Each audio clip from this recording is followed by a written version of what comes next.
So we thank you for we thank you for your patience.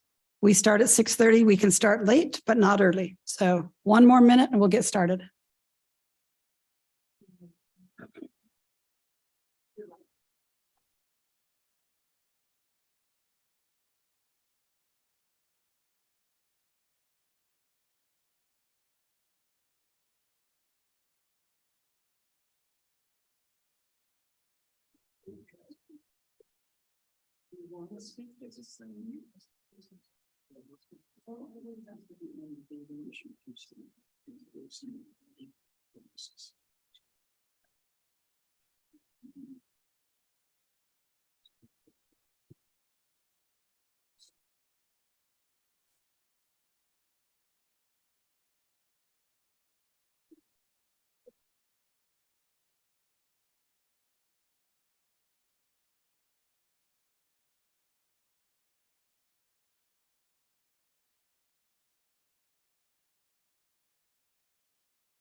Okay, we'd like to welcome you and call to order the regular meeting of the West Valley City Council.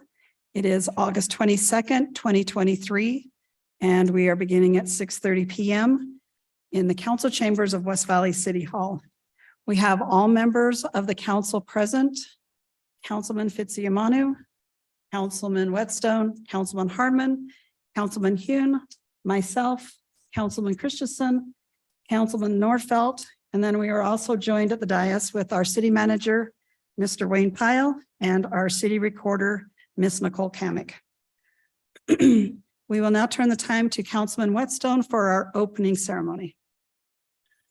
Thank you, Mayor. In recognition of the National Code Talkers Day, which was last week on August 14th, National Code Talkers Day honors the contributions of the Native Americans who brought their unique abilities to the World War II efforts. I would like to introduce two individuals today, Mr. Harry James and Mr. Stan Watts. Harry James is a longtime resident of West Valley City. He and his wife, Christine, have actively shared their Navajo traditions and culture with the larger community through numerous arts and humanities programs, presented both locally and internationally. Harry founded the West Valley City Powwow, which ran for 10 years and represented the Navajo Nation as part of the 2002 Olympic Torchbearers delegation. In 2006, he received the Governor of Utah's Humanitarian Award. And in June of this year, Harry was recognized for the Lifetime Achievement in Community Service at Governor Cox's Native American Summit. Harry served in the U.S. Army as one veteran to another. I thank you for your service. He's advocated for recognition of Navajo Code Talker Day, which is August 14th, in West Valley City, statewide, and nationally, especially recognizing fellow West Valley resident Alan Dale June, who was one of the last surviving members of the original 29 Code Talkers before his death in 2010. The Code Talkers took part in every assault that the Marines conducted in the Pacific from 1942 to 1945, sending thousands of messages without error to on Japanese troop movements, battlefield tactics, and other matters critical to the war's outcome. Several hundred Navajos served as code talkers during the war, but a group of 29, which included Mr. June, developed the code based on their native language. Their role in the war was not declassified until 1968.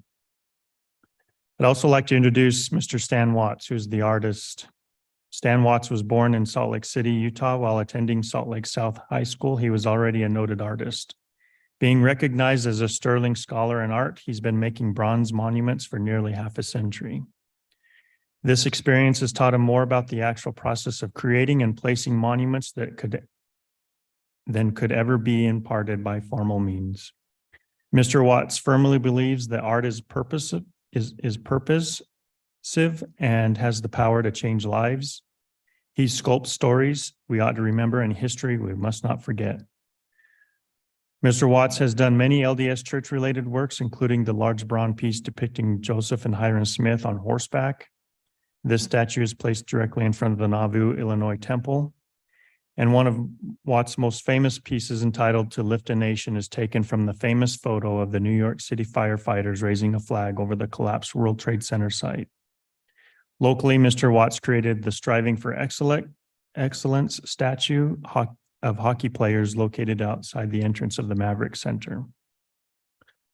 So with that, these sculptures that you see on the podium, this will be a large bronze statue will be placed at the Utah Veterans Memorial on Veterans Day of this year, on the evening of November 11th. And I would invite Mr. Harry James and Stan Watts to come to the podium to give us some remarks.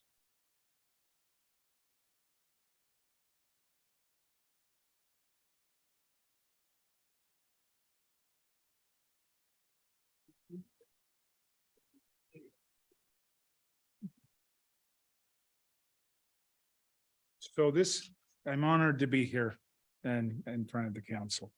I did also this. I'm glad to see that here, that found a home. Early on, Pete Harmon, you know who Pete Harmon was, I'm sure, started Kentucky Fried Chicken. Anyway, it was a task to talk him into it, but he was changed. Anyway, we're here because I was in the trading post and I asked if there was somebody I could talk to about doing something Native American. I'm working currently in Harlem doing females that African American females, and back in New York, but I want to do something here. And this is a code talker, and I'm going to pull this apart. This is Andre. Go ahead. Andre's my assistant. I actually came straight from the hospital. I was in there. Somebody thought I was having a heart attack, but it wasn't me. Anyway, I had to convince the hospital. I got out about an hour ago. Anyway, this is the code talker, but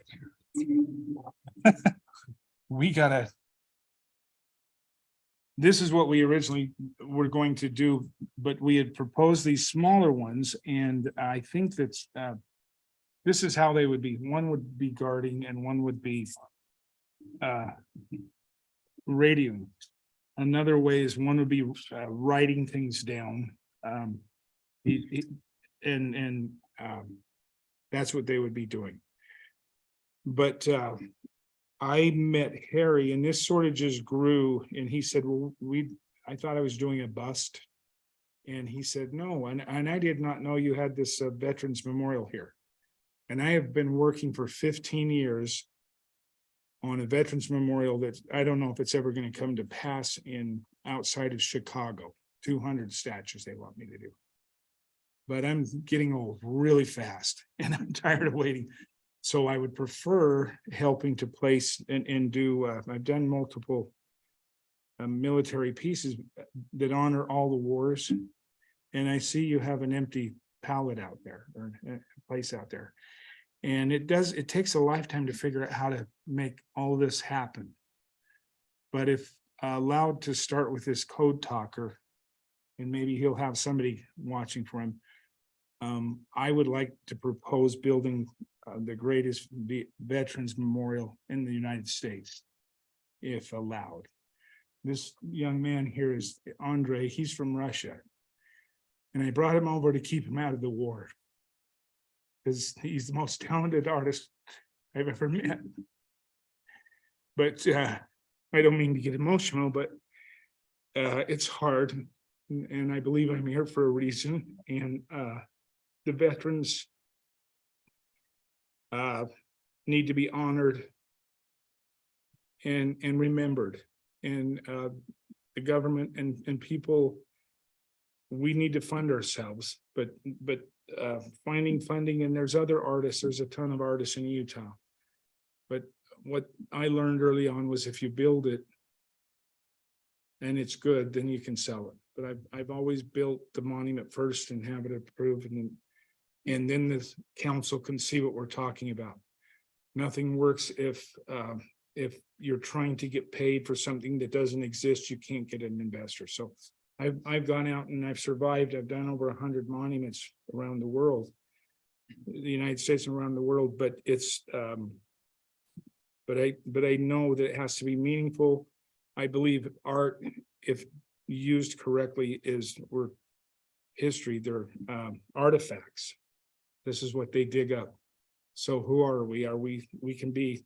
I love modern art as much as anybody else, but who are we really? You know, what are they going to remember about us?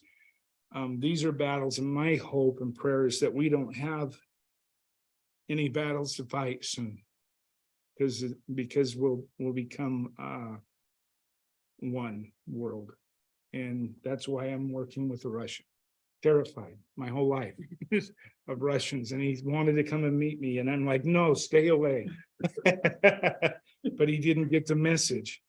But I'm so grateful I met Andre, and I don't mean to get emotional, but we're mock, it's a battle of the Bulge. In the first World War I, throwing a grenade, or in Vietnam, we have an African American carrying a white guy and a dog running behind him, running to safety, and these are all done. But we want to just start with this. And Veterans Day is coming up. They'll be heroic. I was trained by Albert Fairbanks, and he said, when you do things and you mean it, do it 1.5 life size. And currently there's life size pieces going up, and there's something that looks wrong. They unveil it and they look smaller than the people standing there, and they say it's life size. And if you're honoring people, it needs to be 1.5 life size, because the sky becomes the ceiling and they look correct outside. And so it takes 100 monuments, 150 to get it right. And I believe that we can give you the best monument of the Code Talkers. Yeah. Now, I had a little question on whether we would have somebody with a gun, simply because of how it looks, but it's a military place, and they had to protect themselves. One of the rules I have is that they're servicemen, that they don't show injuring anybody. They're defenders. That's what America is and should be. And I'm going to hand it back to Harry, but the Code Talkers did play. They could never decipher the code, and could have won the war because of it. Anyway, that's all I have to say. He wants to. We have Rosa Parks, and I noticed that the street out here is Rosa Parks over there. But we'll talk about that later. He's excited, but like I said, I believe that if we could work together, we would get something that would become a destination place eventually.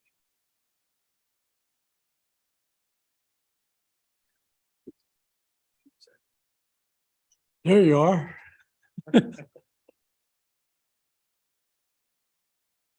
Allow me to introduce myself. I am from Popeye clan, which is Edgewater clan. And I am born for Patnesani which is Tangle People Clan. Shiche on my grandpa, on my mother's side, my mother's dad is a Kia'ani. That's a Arin clan. And my father's clan, my father's clan is the Bethlejena, which is Black Sheep clan. That's the way I am, Harry James, stand before you. Ako here, Dikwan Haniyagi, I is a Bahinson. Dikon, Hidden Bayatil Tigi, I needs us, don't have the Halian day, I couldn't hit the neck without that. Now I want you to translate that back to me. That's the way it was in the war. Nobody understood us. And of course, I didn't understand the code talkers either, because they came up with this code that even our people didn't recognize. They're saying words, they're saying the birds, they're saying the plane, whatever words, but those words, they put things to it. Anything military, generals, private, all ranks, they all had a certain name. Trucks, tanks, guns, they all had specific names. And what they did, anything that flies, they were birds of some kind, eagle, butterfly, whatever that flies. Anything on the ground,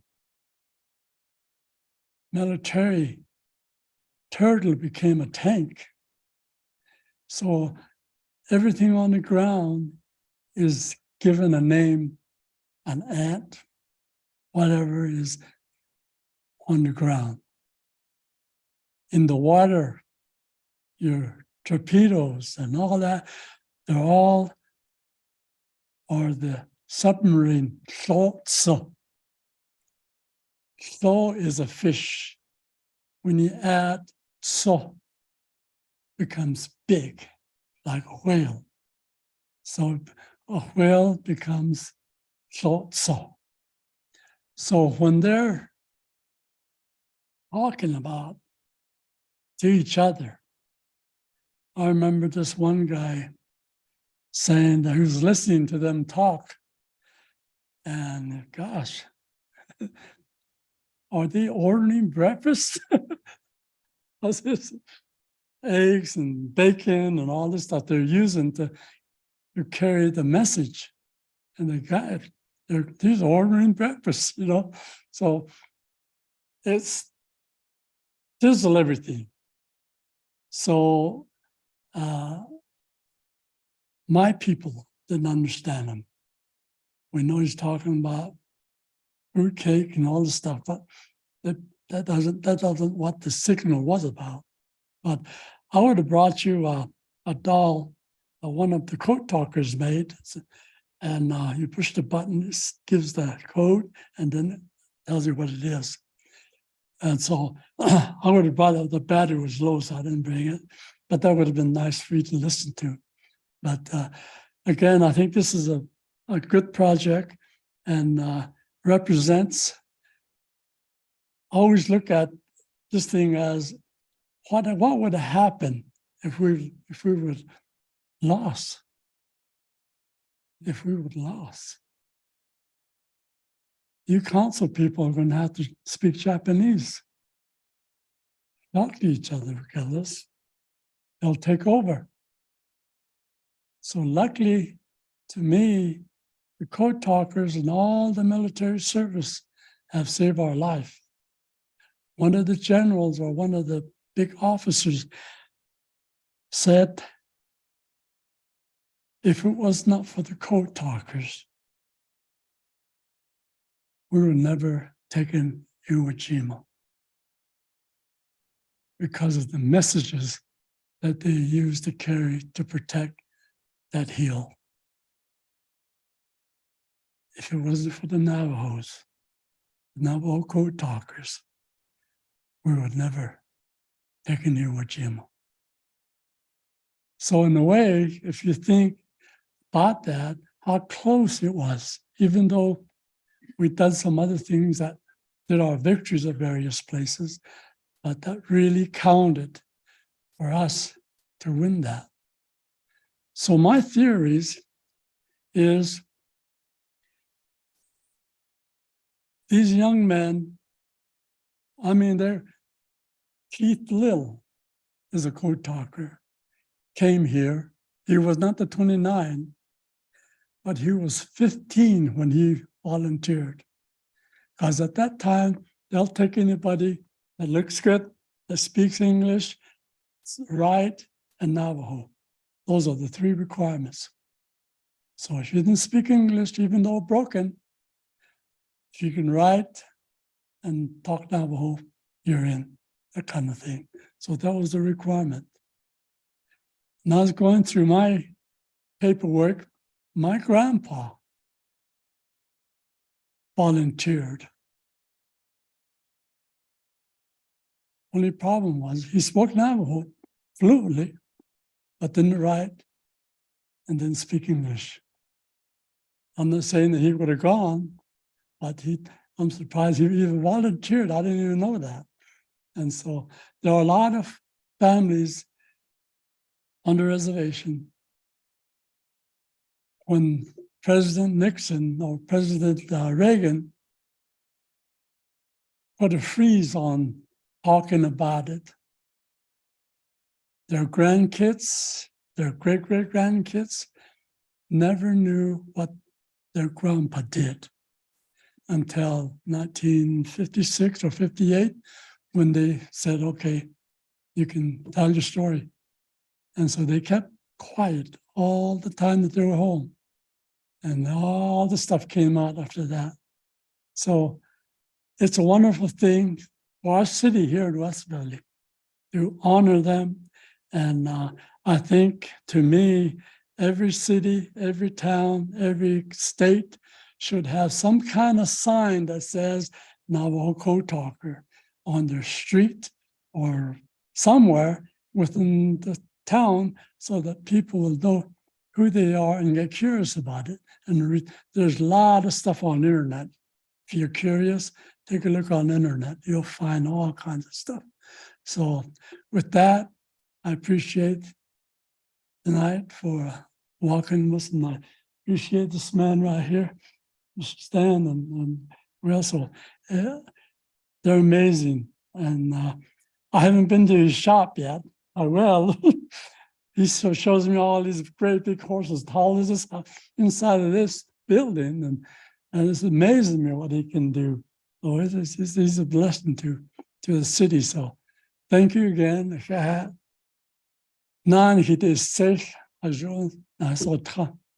Take care of yourself. Be peace with one another and enjoy your meeting, and thank you. Introduce my daughter, Chriselle James, and she's my driver. Thank you again. Thanks, Mayor.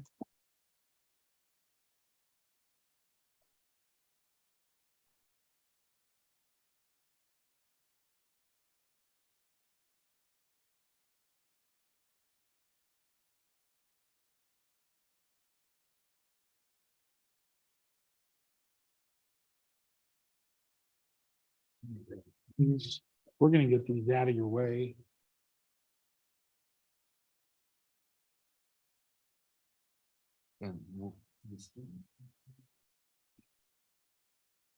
Thank you for your time again. Yes, and thank you for both of you coming out tonight. Really appreciate it. Such a great story. Thank you. Harry and I have been friends for quite a while, and I'm glad to see this moving forward. So thank you for participating tonight. All right, we'll go on to our minutes of July 25th, and I'll turn it to the council for comments or a motion. Mayor, I'd move to approve those minutes. Second. Thank you. We have a motion and a second. All in favor, please say aye. Aye. And those are approved unanimously. Thank you. We'll now go to our public comment period. Comment period is limited to 30 minutes. Any person wishing to comment shall limit their comments to 3 minutes. Upon recognition by the mayor, you will approach the microphone. If you did not sign up, please give us your name and address. If you signed up, just give us your name.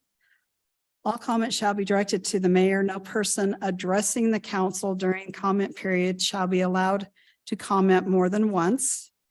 And speakers should not expect a debate with the mayor, the council staff.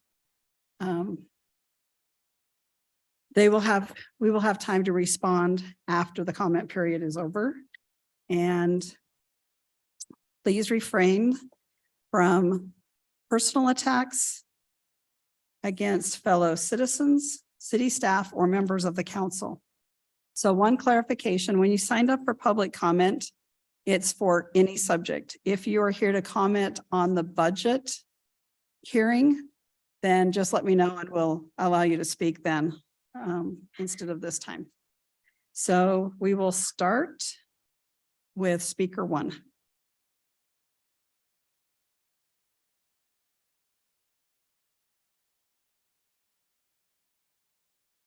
Mayor, city council members, my name is Tom McClelland.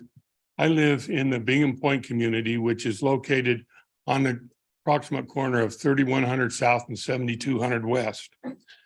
And I'm here, and I'm a member of the board for that HOA. I'm here to talk about some problems that we have with a park and a pathway that is located south of our community, and then the pathway runs through our community. Because of time, I'm going to go just through the highlights, but I've handed out a handout that goes into more detail, not only of some of the problems that we're having, but some suggested solutions that we have to resolve those problems. I'd first like to start with the park. One of our biggest concerns with the park is that the trees have overgrown the boundaries of the park, and the limbs are growing into the roofs and the eaves of some of the houses we have in our community. And this is a real problem because we're worried about the expense and the damage that can be caused by this, the leaves and or the limbs and that growing into the roof. Then I'd like to talk about the pathway. Now, the pathway is a little unique from every other pathway I've seen in West Valley City. Most of them have a pathway, a green area, and then a barrier. This pathway has a pathway and then private property once it enters our community. There is absolutely no way to put a barrier to protect the community from the pathway without totally destroying the character of our community. And so we have a lot of problems with things coming down the pathway and flowing into our community. We have full-size trucks using that pathway as a shortcut to get around lights so they don't have to go on 72 South and 3100 South light there. They'll come through the community and use the pathway to go through. Motorcycles, all sorts of motorized vehicles come through there. One of the other problems we have is skateboarders that come through there and filter into the community. We're a 55+ community, and we don't have stairs to our front doors. We have ramps, which are just really nice for skateboarders because it go down one ramp and up the other ramp, and you can put a jump in the middle. And then we have an 80-year-old woman that tries to come out in the middle of the night, and she trips over a jump that's been placed in the middle. And we have kids coming through and doing that all hours of the day and night. So it creates a real problem. The next one I'm going to talk about is, well, I've only got 11 seconds, so I'm going to skip that. We're going to go right to one of our biggest problems is people using the pathway. If they need to go to the restroom, stopping and going into the bushes off the patios of our homes. And that's a real serious problem. And not just kids, we have adults doing that. Okay, So, thank you so thank much. you. Speaker two. Thank you, Madam Chair. My name is Dennis Tenney. My wife and I moved to this same Bingham Point subdivision about 4 years ago. We plan to live and die here. So hopefully that's not going to happen for another 20 or 30 years. This is a public safety issue. I'm just complimenting what Tom, who's on our board. This is a private community. We don't have any snow plowing efforts or from the city. All of those various functions are taken place by the residents. One of the issues is with the wonderful park, Hunter Village Park to the south, the city with the public safety, I think, in my experience, has always been the number one concern and issue of municipalities. The city is actually encouraging jaywalking with the park to the south to cross right into our community. There's no marked crosswalk. And that pathway goes down to 3100 South. And there is no marked pathway or crosswalk to cross across 3100 South going north. So the city unintentionally, perhaps, is encouraging jaywalking on both the north end and the south end of our city. Just about a half a block to the east on 3200 South is a designated parkway with walls, with fence and grass, and it crosses 3100 South with a marked pathway. This is a public safety issue. We're not coming here just with complaints. We've done a lot of studying. We're giving solutions, practical solutions, zero cost solutions to the city that would significantly mitigate the issues that we're facing as a private community. So our request simply is, please read this carefully. We'd love to enter into a proactive discussion with the city, Parks and Recreation. The pathways that your Parks and Recreation Department under your direction have established are incredible. My hat is off to you. I was on the city council in Sandy for more years than I'd like to count. And you are the envy of the state, I think. We love this community. We are proud residents of this. But this is an issue that we've had to put up with. I personally have seen a woman with her child. He had to go to the bathroom, so she just pulled over off the pathway and went right in the bushes. It's a public nuisance as well as a public safety issue. So my simple request is we respectfully ask you to give this serious attention. We'll enter into a discussion with you. We'd like to find solutions. We have proposed solutions. So we're not just coming with a problem, we're coming with solutions that are practical and reasonable, and we hope that you'll work with us. Thank you. Thank you. Speaker three.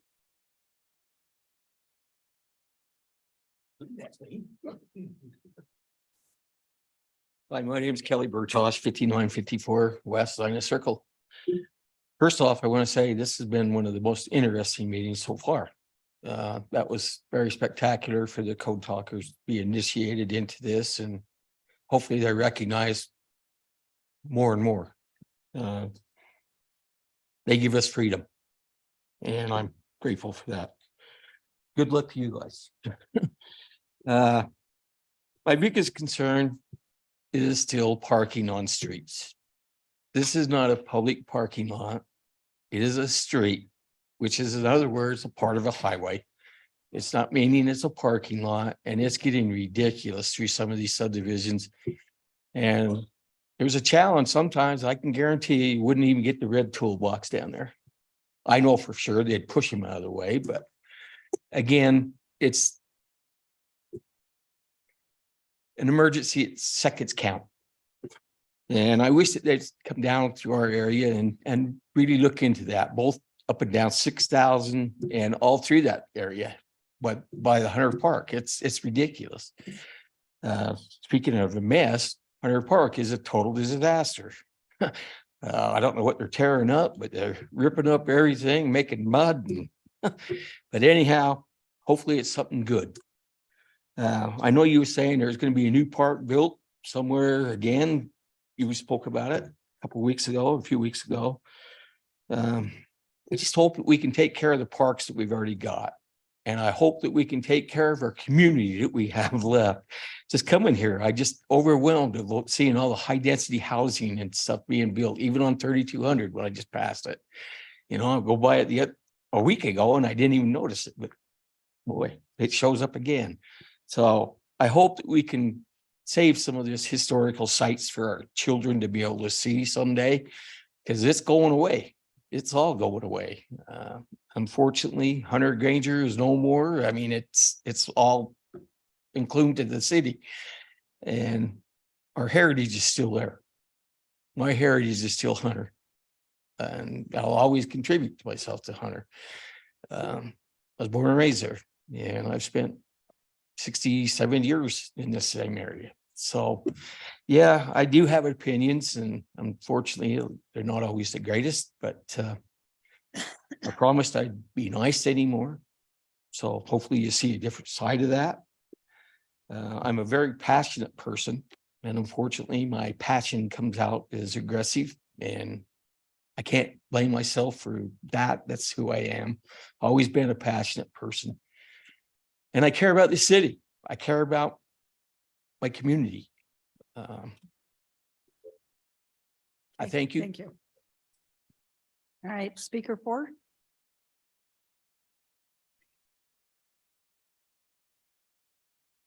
Mayor, council members, appreciate your time. Mr. Pyle, Cole, Sam, all the rest of those in the back. Just wanted to take a minute, and I'm sure you guys are aware that there is a proposal coming down from Planning and Zoning GPZ 5 2023, I believe. We had the opportunity as a neighborhood, some of us are here today, to speak to zoning and planning regarding that in their meetings. And the one thing I guess that I got out of that maybe hasn't been spoken about yet is that one question that zoning, a member of the zoning committee had mentioned was that there was a lot of discussion from the community about promises made. And he said, and he asked some of the other members, like, what does it mean by promises? Like, the only thing I know of that's a promise that we would make as a city would be a development agreement. And then they went through the list of development agreements that had been in place in our general area, and the number of development agreements that had kind of come and gone, and some that have been tried to be changed over the years that we have worked hard to stop from being changed. And I think that was kind of what struck me the most too, is that we were kind of sold a bill of goods when we, I'm one of the first residents of the Highbury neighborhood. And in that time, we were sold a specific bill of goods, from the developer for sure. But also as time went on and some of the master plan changed with the city over time, we were told that there were development agreements in place that would protect certain areas, that would keep our density normalized, that we would have more single family homes built in our community. And even today, after many attempts, and some have changed and some have failed, we're seeing once again another attempt for some high density zoning to be added into an area that has been promised by the city through a development agreement by the developers to keep it with a lower density. And at this point, I think that what we're all hoping for as a community is not just to maintain the original agreements are in place, but we're actually asking for you guys to consider through zoning planning. We can work with them if you'd like as well, to consider zoning some of those areas as R18 residential. That's good for our community. It's good for the city. It brings in the right type of people, the right type of wealth that builds the economy and helps build this community that's already doing very well. We're anchored by some homes, but we're surrounded more and more by higher and higher density. And it's not been good for our community. And I don't think for the city. Thank you. Thank you. Speaker 5. Mhm.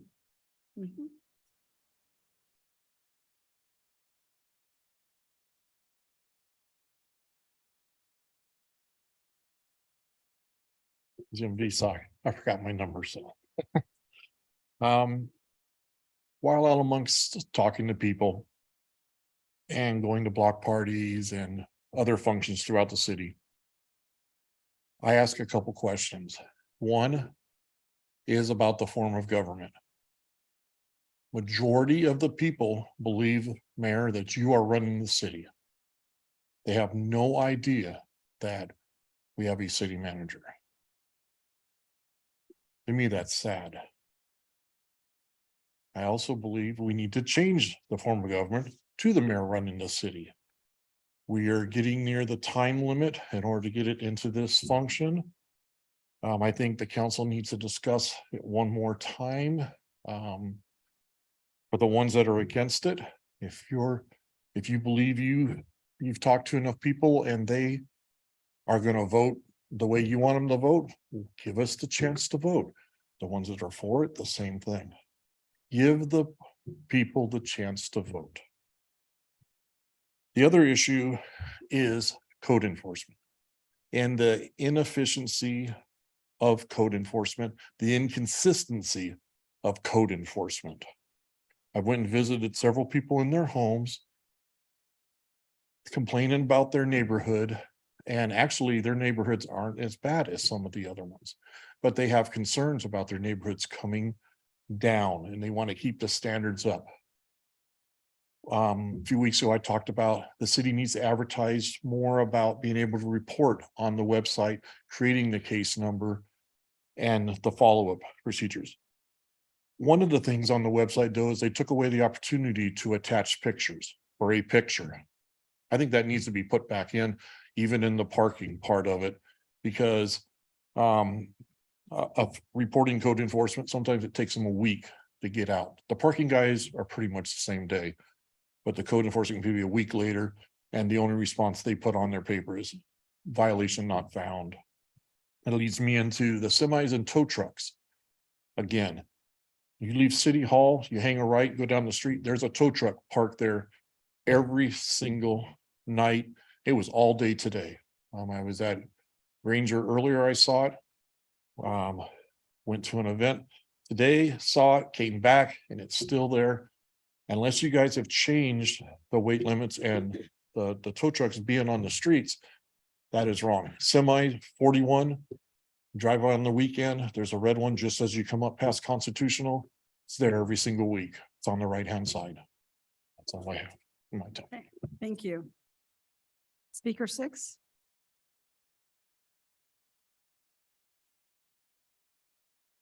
Mike Markham. I sent in a couple of pictures that I had some questions from my council person as to what I was trying to show in the pictures. I don't know if you all got them or not. The picture was of a front yard that I've talked about on multiple occasions with the weeds, spurge that is so thick and growing, probably 6 inches high. But the big gist of this was, and there was another picture of a truck parked behind a tree, but right behind the tree was a fire hydrant. Okay, so the truck is parked in front of the fire hydrant. And earlier I got in a discussion with the property owners, with the two men that own the property. And their comment to me was, and one of their renters was, it's our property and we can do or not do anything we want with it. Okay, and then we got in a discussion about parking. I was told that they are public streets and they can park any damn place they want to. Okay, now these are people that want to be accepted into our community. That truck sat there all day yesterday. They finally moved it last night into the cul-de-sac in a legal spot, and they finally mowed the weeds after we talked to them. But I don't know what the problem is in talking to them. There are a minimum of 8 males living in that house. But they're all relatives. That was explained to me. They're all relatives, but if they weren't, we don't do anything about it anyway. But if we don't get control over some of these beliefs, we're really in trouble. I don't know what to do. I haven't had anybody move into my neighborhood that cares, new over the last couple of years. And I don't know if you've noticed it, Mayor, but even going up through Camas, they're having the exact same problems in Camas that we're having down here with people moving in, taking over neighborhoods, parking trailers on the lawns and camping in them and stuff. So it's just not an issue that we have to deal with. And I'm glad Mr. Bertosh brought up the fact of the parking that he's having in his area, because the same thing is happening in mine and in all of yours. I'll bet you anything. So many people are above the law and they'll do what they please, when they please, and how they please. We don't have enough people on staff to enforce our own coordinate codes. Thank you. Thank you. Speaker 7.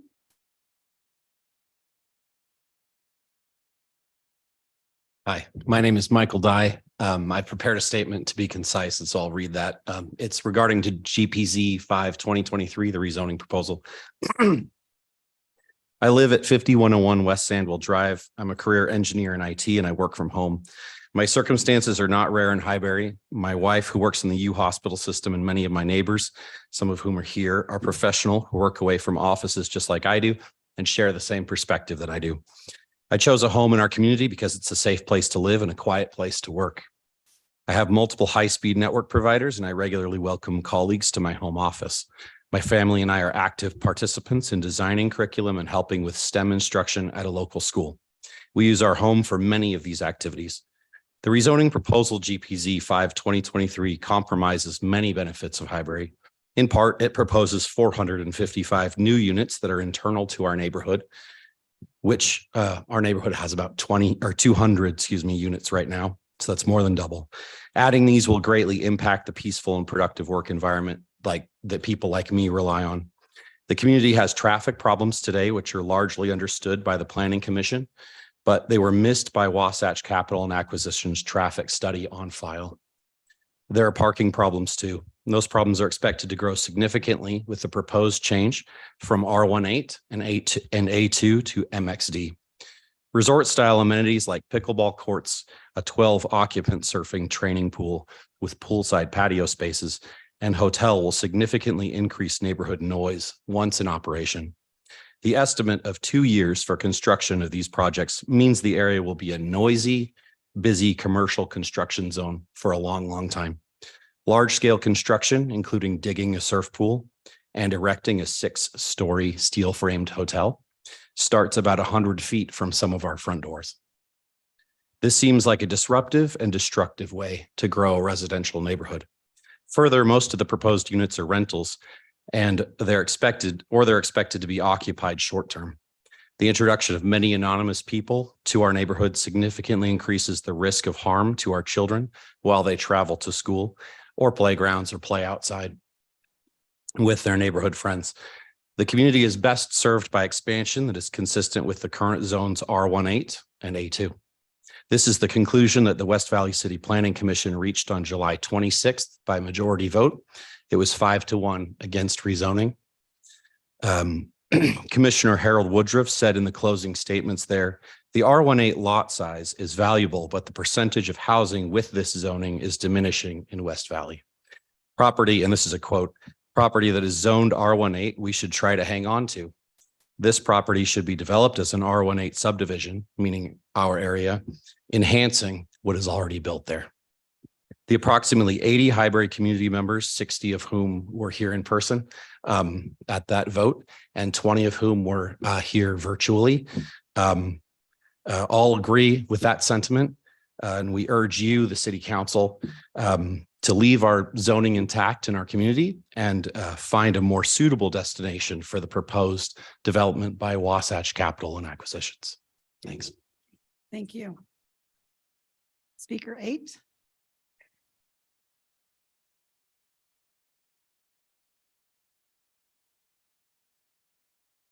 Oh, I'm Richard Nowak. So, to start, I appreciate our Chesterfield neighborhood had a new slurry cover. It looks very nice. I know those things come out of our budget. I'll comment a little more on that when we get to there.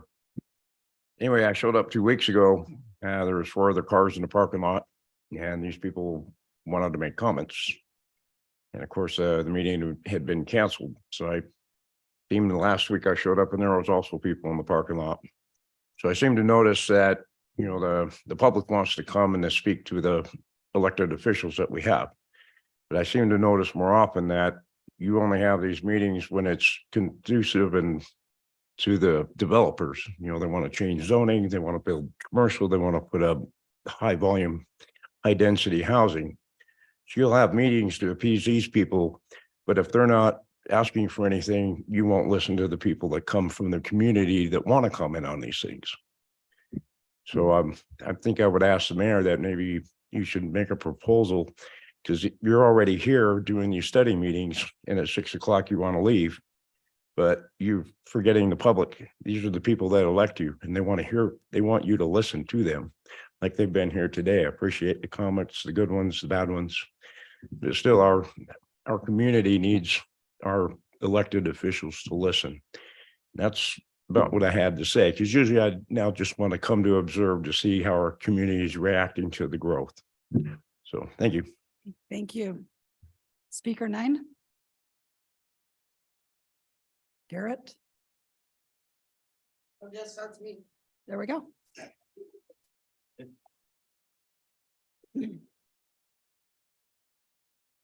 I'm Dawn Garrett. I'm from 1907 West, 3100 South. And I just basically wanted to comment on the library. That I noticed, I can't remember what meeting it was, but you guys mentioned you wanted to move it. And you mentioned the Valley Fair. And I just live down the street from the rec center. And I know you guys mentioned that you're worried about like the homeless and stuff. But since you closed down that liquor store, we don't have as many homeless around there. And I do see a lot of kids in that area. And I just live on that street. And I think the rec center would be a great place for the library rather than Valley Fair. They have so much building going on there. And I just think the rec center would be a better place for a library. That's all I got. Thanks. Okay, thank you for coming out. Was there anyone that signed up online? Ms. Kamic? Okay. Was there anyone else that wished to speak that did not have a chance to sign up? Okay, seeing none, we will close the public comment period and turn the time to Mr. Kyle, if you had any questions or comments. Nope, I'm good. Thanks, ma'am. Okay, and to the council with any comments. Okay, thank you. We will now move on to our public hearings and we'll turn it to Mr. Pyle to explain resolution 23-111. Thank you, ma'am. So this is the consideration for adoption of the budget for the 2023-2024 fiscal year. I had to catch myself, make sure I was right there. And in my introduction, all I really want to do is talk about a little bit of the process that we've gone through. As you know, we start this process in the January timeframe. It runs through a number of months. We consider many different operational proposals and projections on a revenue and expense side. Tentative budget was adopted in May. And due to the fact that we do hold a public hearing for truth and taxation consideration so we can adopt the judgment levy every year, we therefore are precluded from adopting the final budget until this time of year, roughly middle of August each year. So that's why we're here tonight for consideration of that. One of the things that we like to do each year, just for any of the public that might be attending, is to have a short presentation kind of talking about the overall general fund budget, the property tax process, economic conditions, that sort of thing. And we have Ms. Jeanette Carpenter, who's going to do that tonight. I should make a mention that she's standing in for her boss, Mr. Jim Welch, who has developed some sudden health issues since last night. And so he's not unable to be with us here, although I'm sure he's probably watching or hopefully participating as he's able. So with that, I'll turn the time over to Ms. Carpenter, if that's okay, ma'am, for a few minutes, and then you'll be free to open it up or conduct it further, however you'd like. Okay, thank you.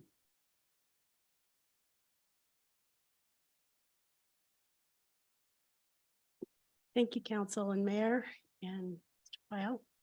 My name's Jeanette Carpenter and I'm with the Finance Department. The first slide has a few points on it that I'll go over. And the budget for this year reflects Council's direction and objectives. It promotes efficiency and transparency. The budget also is prepared with accepted national standards.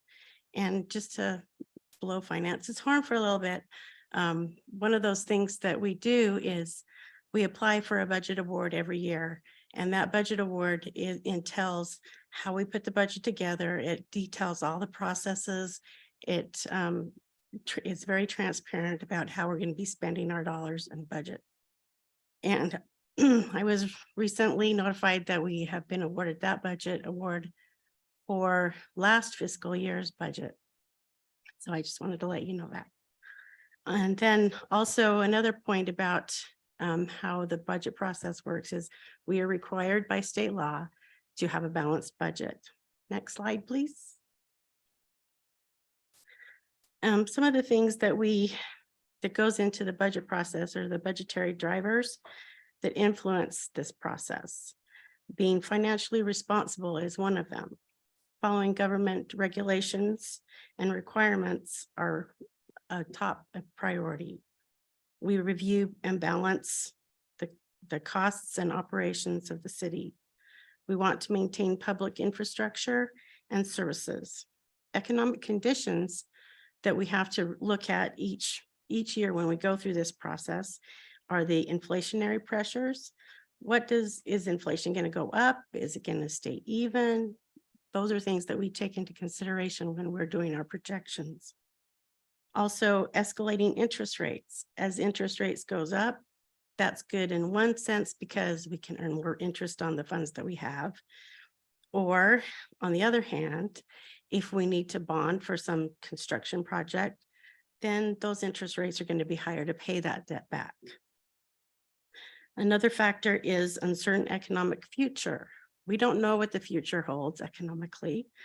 Is the economy going to go in a recess, or is it going to be, just popping at the seams? So that's another thing that we take into consideration. And the last thing is regulatory environment. So as we put the budget together, there are certain things that government agencies require for cities, governments to do as they budget and account for our taxpayer dollars. So we take those into consideration also. Next slide, please. This is a synopsis of the general fund budget. The top part is the revenues. The revenues for property tax are about 32% of the total budget. Sales tax is 39%. And then the remaining 21% is other revenues like utility taxes, interest, licenses and permits, etc. On the expenditure side, police and fire, which is our public safety people, take up about half of the budget to fund their operations. And the rest of the budget is for all the other administrative departments and, public works, just the operational part of doing day-to-day business. Next slide. This is I really like this slide because this is an interactive page on our internet. If you go to the finance department, you can find this slide under, I think it's called property tax calculator. And you can plug in the value of your home and see an estimated amount of what your property tax will be. This year, an average home in West Valley City has a value of $394,000. And so if you plug that into this calculator, you can see that your estimated property tax is around $2,700. And of that $2,700 represents about 22% of that 2,700, 22% of that is West Valley City portion of your property tax bill. And that equates to about $606. And those funds go to help fund police, fire, streets, parks, and making our community safe and vibrant. Next slide. This is a picture of our property tax notice that was published in the newspaper for the hearing tonight for Truth in Taxation. And there's just a couple of notes I want to make about it. One is that if you'll notice, last year, fiscal year 23, the tax rate was 0.0028. This year it's going down just a little bit, and that's because property taxes, the property values have gone up slightly. So that's the difference between the 2 years. So this year with the judgment levy that we would like to collect of 146,000 on a home that is worth 394,000, a taxpayer will only pay $202.60 a year. So it's a minimal amount. And a business would pay $474.73. Sorry, I'm into hundreds of dollars. Okay. Anyway, so that's pretty much my presentation. If you have any questions, I'd be glad to answer them. Okay, seeing none. Thank you so much. That was a very good report. Thank you. Appreciate that. All right. We will now open a public hearing to address the budget. Our limit on this is 5 minutes per person. And we will just begin now. So the public hearing is open. Whoever would like to speak, please give us your name and address.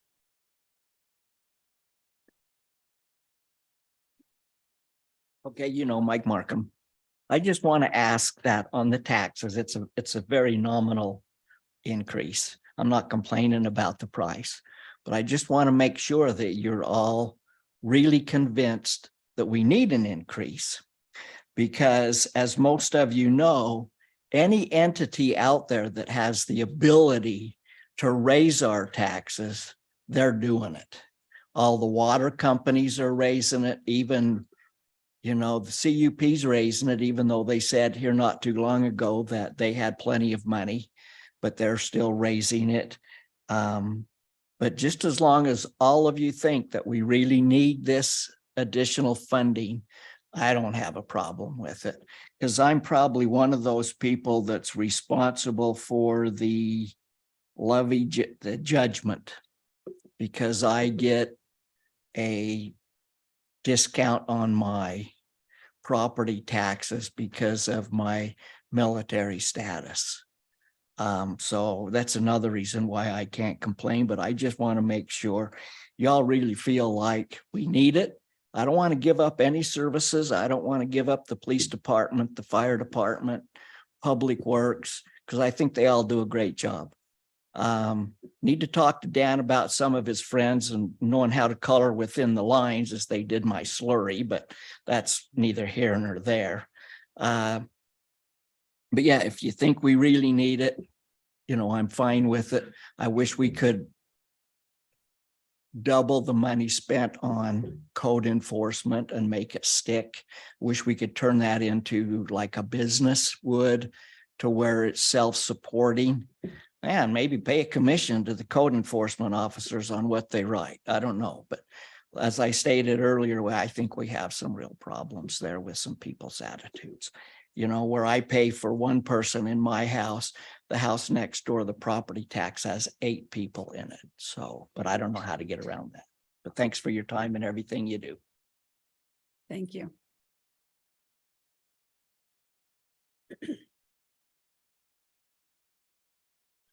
Jim Visock.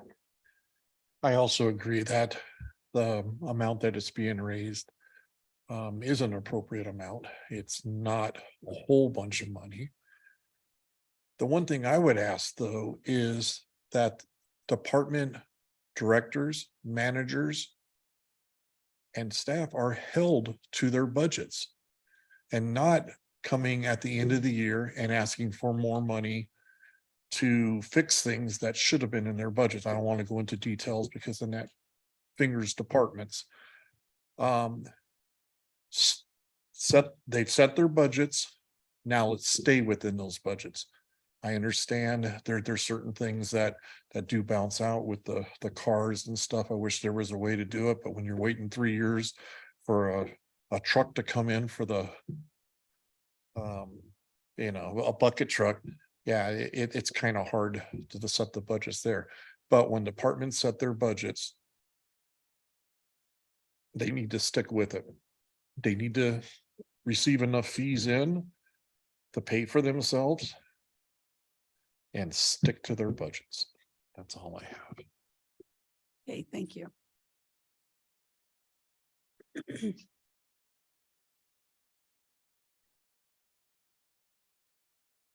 Hello, I'm Richard Nowak.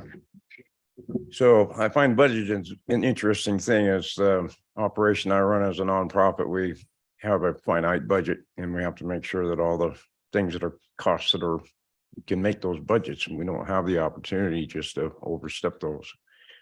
The problem I see with development is I've lived in some older communities back east where they've reached capacity. There's no more space to build anything. And, you know, of course, they have their parks and some open areas. But that those governments have to figure out how to budget and make sure that the police are paid, the hospitals there, the roads are maintained. I see just continuing to develop West Valley just because, well, here's a horse property, let's make it commercial. Well, of course, you can get some more money for that, but then of course you have more congestion. If you do high density housing, then you have more traffic in a neighborhood, you need to build bigger roads. So the increase of income you're going to get from these taxes is usually just going to get reabsorbed by the increase. You need more police, you need more capacity in your schools and your hospitals. So at some point it's going to stop because you will reach capacity. So I'd like to see more preservation of the community we have and not try to get it too congested. You know, by there was another comment by somebody about a motel, 6-story building, swimming pool, and he wasn't happy because it's 100 feet away from his residence.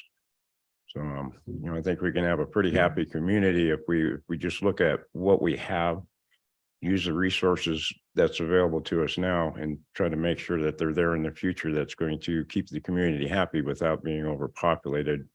The roads are getting pretty congested already. I was out at 9 this morning on the freeways, and there's a lot of backup and stop and go. And, you know, every few years they stick another lane on I-15, or they build the Bangadeer or the Mountain West Corridor. So at one point we're going to run out of expansion, which we always hope is going to build more taxes. So we need to look at somewhere we need to slow down and just look at the resources we have and make them available and balance them out. So you know, the balance sheets, they look nice, but usually I see things, odds and ends here just don't tie together. So thank you. Thank you. Was there anyone else? Okay, seeing none, we will close the public hearing and I will turn resolution 23-111 to the council for discussion or a motion. May I have a comment for this one, Mayor? I'm so glad I heard all what you just said, and I think it's wonderful. I appreciate your time. We are here, basically, we come here, we're sitting right here, and we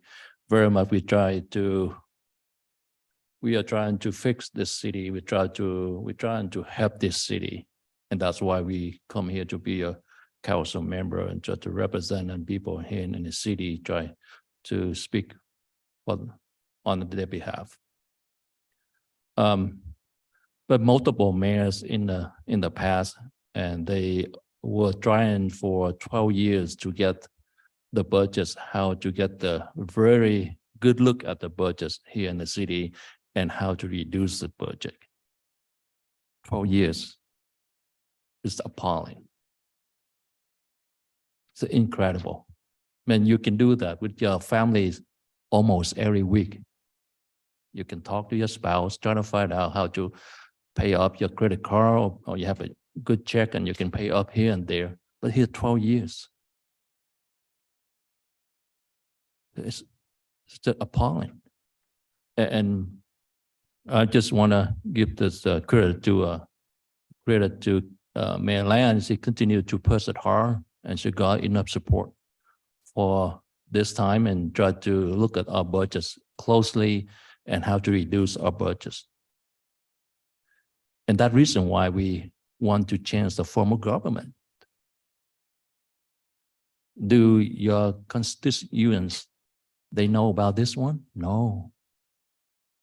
They don't have a chance to sit here and understand and know about 12 years. They cannot get the budgets, how to reduce the budget in 12 years. You's the only one to represent for them, and you here, you are able to listen to that conversation, and you know that. Are you going to pass that information to your voters, your citizen in this city? Are you going to give them a chance to look at about the form of government? That's why it's so critical. So critical. And I'm so glad this time we have enough, like I said, enough votes here in the council, so we can look at the budget and we can see which one we can reduce and which one we can increase. Right now, we have no idea. We just see all the really nice color in the chart we have. But the detail, the information, we cannot get the whole thing, the whole picture. At 12 years, Ken Land and I, we sit here at 12 years. Can I get it?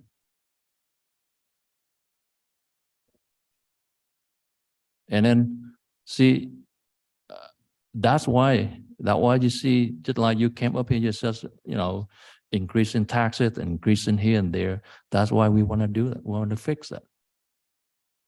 And that's why we want to change the form of government. It's so many layers. And where the current government right now, we have a council manager form of government.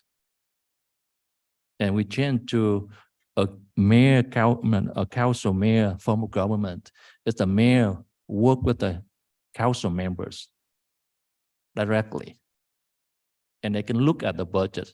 They can work together. They can have a give and take to figure out how to fix a city. That's why we are behind the curve. 12 years. You want to wait another 12 years to sit here and to get another surprise? Oh, I don't want to do that, to be honest with you. So I want to tell you that. I want to share that with you. And I'm so excited about that to see the closely detailed, clear about our budgets and how to reduce our budgets. Thank you. Anyone else? Mayor, as someone else who's been here for 12 years, I would move to approve resolution 23-111. Second. Thank you. We have a motion and a second. Ms. Kamic? Councilman Nordfelt, Yes. Councilman Christensen, Yes. Councilman Hune, Yes. Councilman Harmon, No. Councilman Whitstone, Yes. Councilman Fitzie Umanu. Aye. And Mayor Ling. Yes. Motion passes by majority. Okay, thank you. Our next item is a closed session, and we do have a need for one tonight. If someone would like to make that motion now. I move that we move into a closed session to discuss professional competency. And immediately following that closed session, we adjourn with no further business. Second. Thank you. We have a motion and a second. Ms. Kamic? Councilman Fitzie Umanu. Aye. Councilman Whitstone, Yes. Councilman Harmon, Yes. Councilman Hune, Yes. Councilman Christensen, Yes. Councilman Nordfelt, Yes. and Mayor Ling. Yes. Motion passes unanimously. Thank you. Just as a reminder, there will be no meetings next week because it is a 5th Tuesday. So our next regular meeting will be on September 5th. And with that, we just have one more motion. Is September 5th election night? It's the primary, so we still have meeting on the 5th. We won't have it on the general election night. Okay. So still one more motion. Motion to move into closed session and then adjourn after that. Okay, motion to adjourn. All in favor, please say aye. Aye. And we stand adjourned. Thank you so much for coming out tonight.